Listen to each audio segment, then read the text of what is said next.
চোখ রাঙানি দিচ্ছে ঘূর্ণিঝড় রেমাল।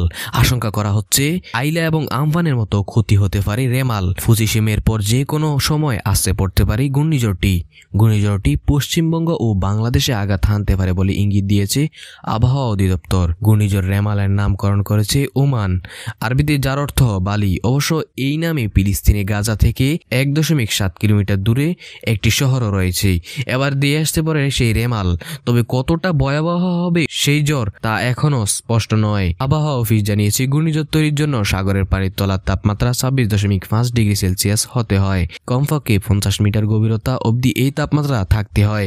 বর্তমানে বঙ্গোপসাগরে এই ধরনের তাপমাত্রাই রয়েছে। সাগরে পানির তাপমাত্রা 30 থেকে 31 ডিগ্রি সেলসিয়াসের কাছাকাছি রয়েছে। এই গরমকেই ঘূর্ণিঝড়ের চালিকা শক্তি বলে মনে করা হয়। আপনি কোন জেলা থেকে ভিডিওটি দেখছেন সেটি কমেন্ট করে জানাতে ভুলবেন না। পরবর্তী আপডেট পেতে চ্যানেলটি সাবস্ক্রাইব করুন এবং ফলো দিয়ে সাথেই থাকুন।